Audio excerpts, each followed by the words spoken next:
Welcome to the Further Light Podcast, presented by Wisconsin Freemasonry, helping you accomplish your Masonic goals through education and more light. And now, I present to you, Brother Chris Lutke.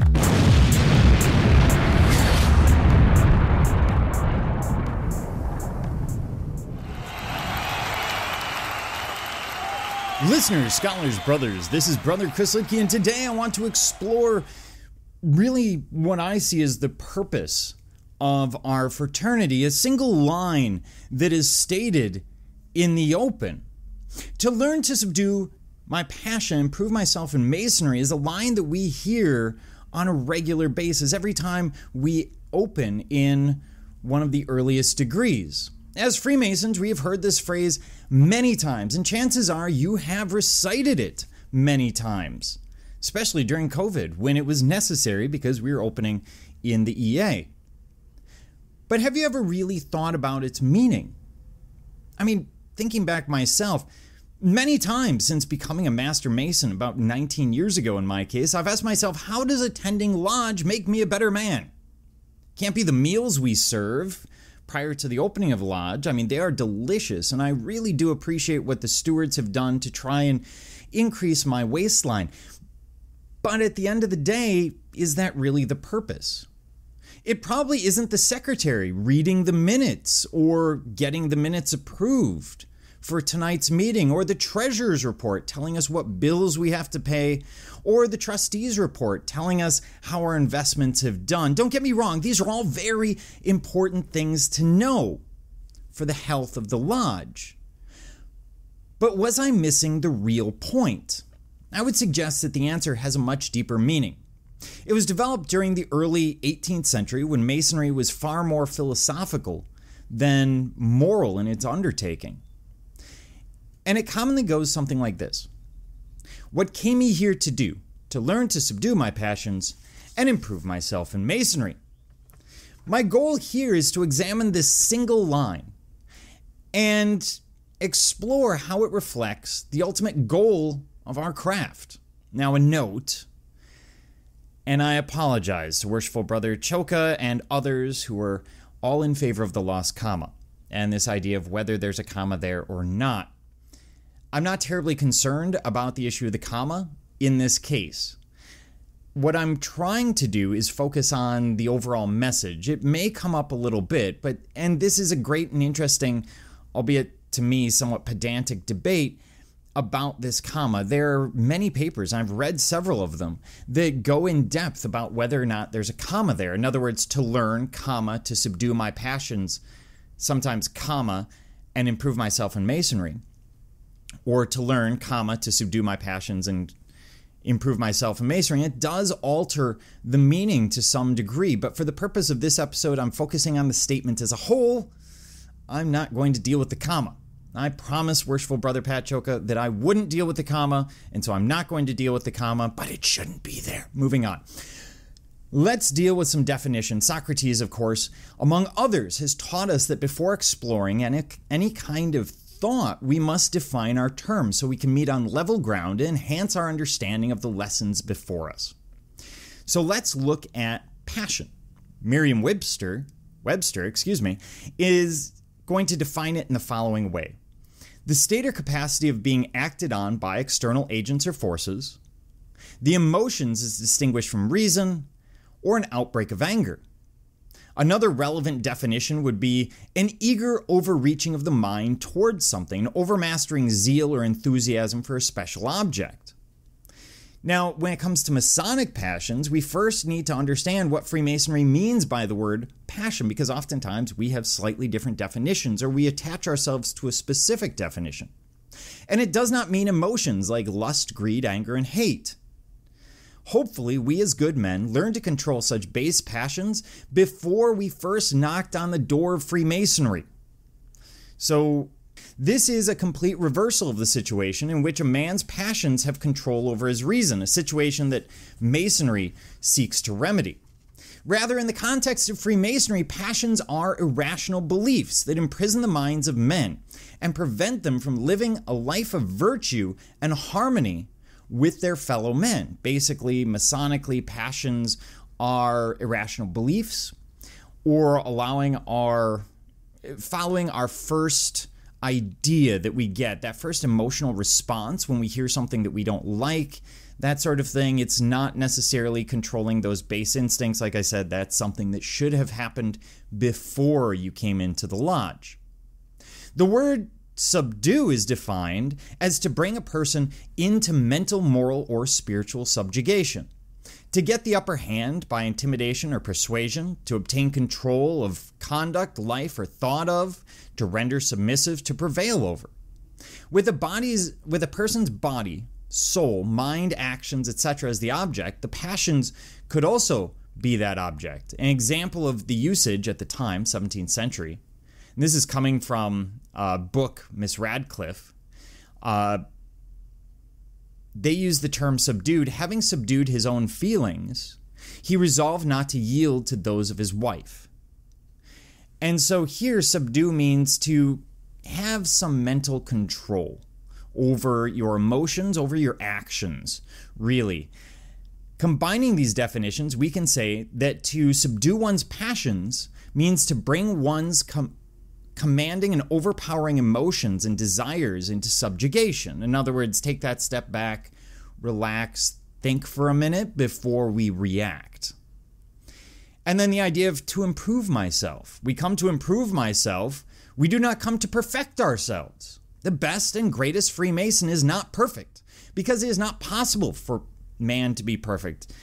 Perfection is not a human trait, as you've heard me say before. Pike tells us that when we achieve the degree and title of Master Mason, we should have obtained the ability to use our moral sense and reason to have habitual mastery of our passions. This does not mean we never err. It means that our normal disposition does not include the lower passions. The lower passions being things like greed, jealousy, envy, anger, etc. We can usually control ourselves, and when we do not, we should quickly recognize our fault, seek redress with anyone we have offended. In other words, recognize when we do make the mistake, apologize to the people affected, reflect, and move on. And then that line in Masonry, we seek to improve ourselves through Masonry. Freemasonry, as an heir to the ancient mysteries, is uniquely suited to this purpose. We cannot lose sight of the fact that Freemasonry is an initiatic fraternity, which is designed to strip bare the old man to build a new man in his place. The white lambskin symbolizes the purity of the soul that we seek to achieve. How does Freemasonry help us to improve ourselves? By systematically tearing down our old convictions and teaching us lessons of conduct and understanding whose roots are ancient and really as old as humanity itself. So now we've defined our terms to learn to subdue my passions and improve myself in Masonry. So we've broken it down.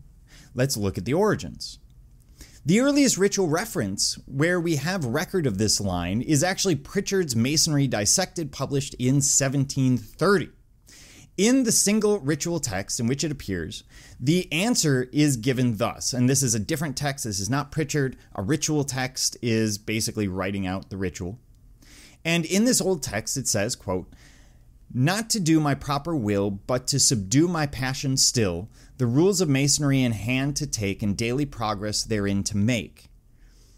Now, the rhyming is interesting because it's probably a didactic memory tool. It's common in early catechisms, early postings of the fraternity, as well as in operative Masonry. So it may go back well beyond speculative Masonry.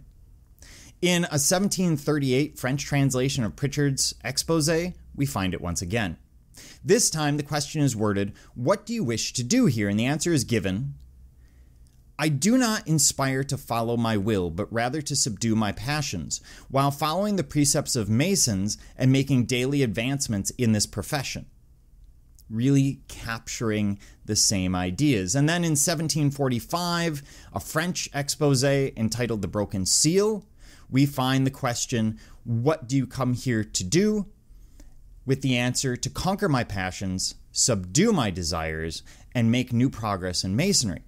And appears the consistent theme in each of these is that the primary task of an entered apprentice is to subdue his passions and then, using the lessons of Masonry, to make progress in life, self-improvement through the lessons of Masonry and through subduing their passions.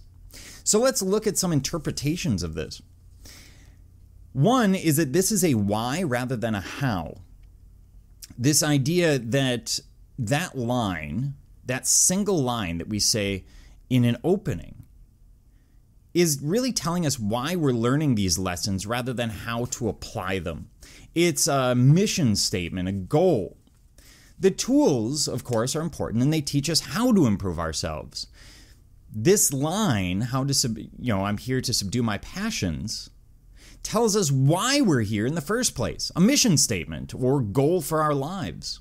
The path is simple. Learn the tools, apply as possible, self-reflect on how you've handled situations, preferably with an objective perspective, make changes for the next time that it may come up, and repeat. The key here is to stop and think. Give pause to your emotions on one hand and use introspection or self-reflection after the fact to find improvements in your action. So that's the important part. Once you've acted on this, once you've done something, you need to go back and think about what you did, why you did it, so that you can potentially improve in similar situations moving forward. Really, it's the path toward the perfect ashlar, although, as said before, you're probably not going to get to the perfect ashlar. That is for someone else. Then there's the idea of separating the animalistic or emotional passions from rational thought. When Michelangelo painted the creation of Adam on the Sistine Chapel ceiling, the first thing you notice is that Adam is most definitely alive, reaching for God. Adam is not being offered life. What is being offered in that moment, what's being captured by that most famous of the Ninja Turtles, is the divine spark of rational thought. That thing that separates us from the earth and from other animals. To make use of the divine spark of rational thought, we must first pause in our mental processes, recognize when we are about to act according to our pure, emotional, or animalistic tendencies, and seek to correct the path in our decision-making. This is why the tools and lessons of Masonry exist, to show us the road towards a higher path of considered decisions, not made out of passion, but carefully considered and consistent with our volume of sacred law or moral framework. This is, after all, the goal of virtually all philosophies of life and moral teachings, to look beyond immediate gratification and seek the longer-term greater good, in our case, recognized or symbolized by the perfect ashlar. What about Masonic application?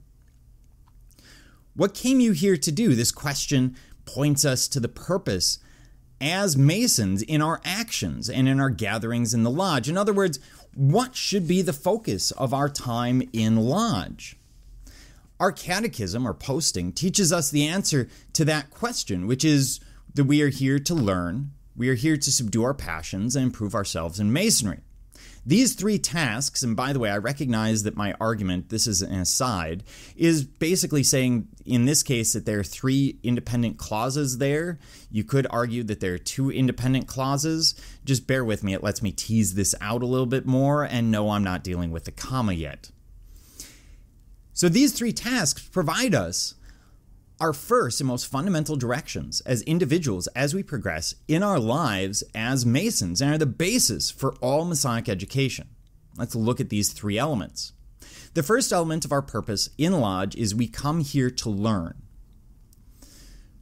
Our Masonic ritual teaches us that we are to begin a lifelong journey of learning and to apply those lessons to our daily lives. Through this process, we improve ourselves as men and as Masons. We start as the rough ashlar, a crude and unfinished piece of work, full of potential but of limited use in our current form. As we travel the path of Masonry, we are expected to benefit from the lessons presented us, to shift our attention away from the vices and superfluities of life, to focus instead on the spiritual elements that are the making of a truly rewarding life. We are provided with a common gavel to remove the undesirable elements of our character and refine ourselves. Thus we progress towards becoming a finished stone, a perfect ashlar. and most useful to the grand architect of the universe. The idea here being that fundamentally, there are two sides of this. One in this statement is to learn. And if we're to learn, we need to learn things that will improve ourselves. This is Masonic education that we would see in the lodges, both that we would get from, for example, observing the ritual on a regular basis, but we would also get from presentations made in lodge. This is the importance of Masonry. It's literally in our goal statement that we are here to learn, to subdue our passions, and to improve ourselves in Masonry. Now, the second element of our purpose is to subdue our passions. And keep in mind, the coming to learn is a very intellectual idea. But to subdue our passions is emotional. These are two sides of the coin. This is the logic versus emotion sort of idea. These passions are the crude and base characteristics of all men that can separate us from the civilized company of others and lead to destructive results. Greed, impatience, pride, jealousy, and lust all serve the uncivilized qualities of a man and lead to divisions between us, interfering with our ability to cooperate, collaborate, and benefit from uniting our mutual talents and efforts. They prevent us from pursuing more admirable goals and accomplishing great things that would be to the benefit of all. As we pursue our own edification, pleasures, hedonism, and place ourselves above those around us for selfish reasons, we do so at the expense of others. We are told that subduing our passions is an admirable goal to be actively pursued by all Masons at all times. Temperance, one of our cardinal virtues, cautions us to avoid the excesses that render the man weak. With this admission, we are given the responsibility of learning to keep our passions within due bounds, to avoid them interfering with rational and reasonable thought.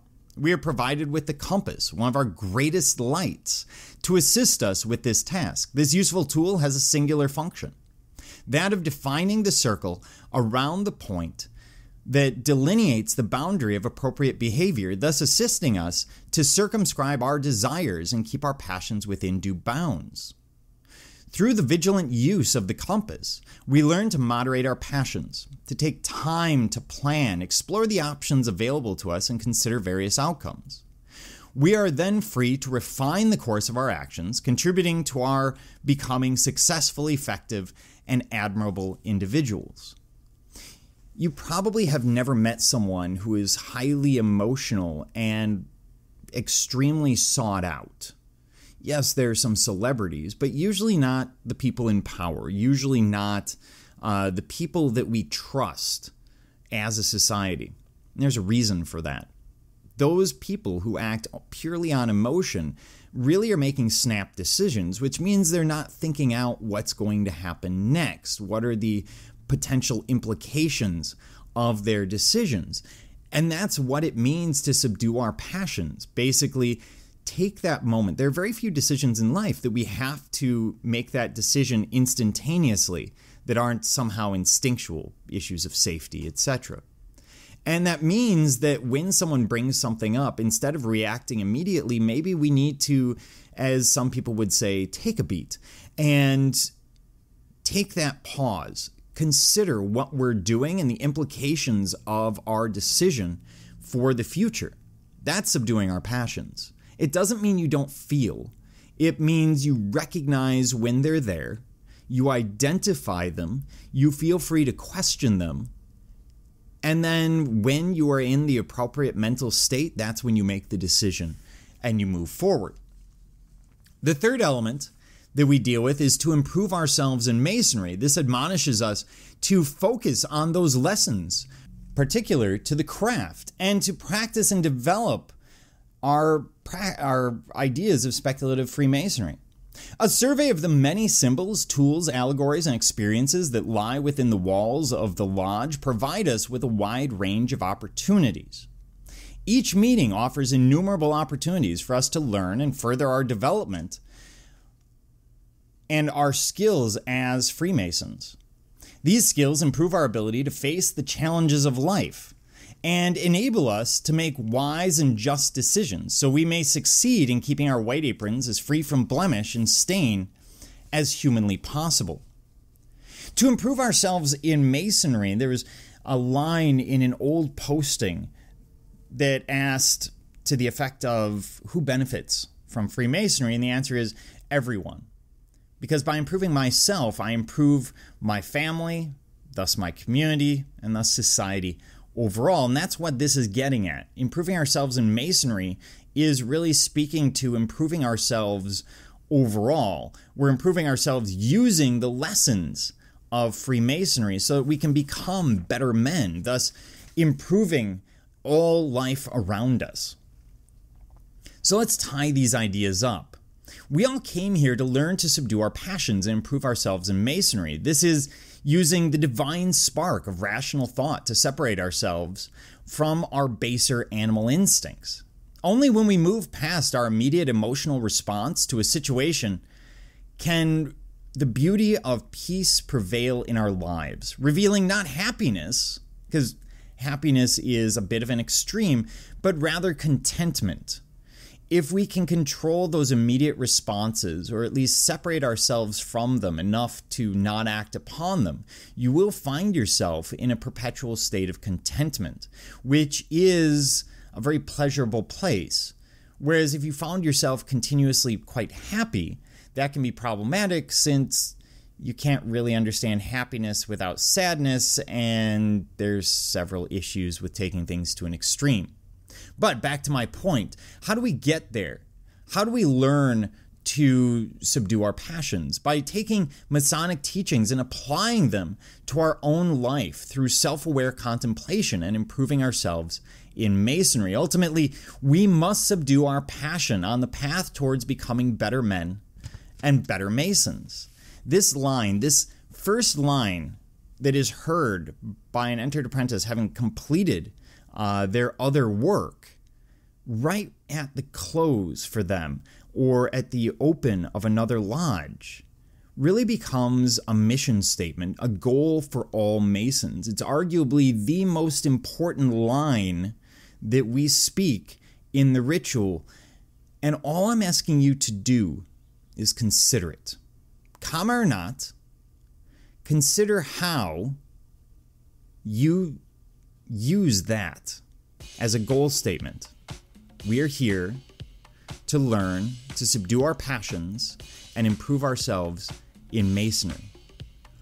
Think about what it means to you, how you apply it, and how you can use it moving forward. That being said, thank you for joining me, Brother Chris Litke, and the entire Further Light team in your quest to find more light through Masonry. Are you interested in learning more about Freemasonry in Wisconsin? Visit wisconsinmasons.org to learn more about Masonry and access further educational content and more light. Once again, that address is wimasons.org. Any questions, comments, or suggestions, please email us at education@wisconsinmasons.org. And thank you for listening.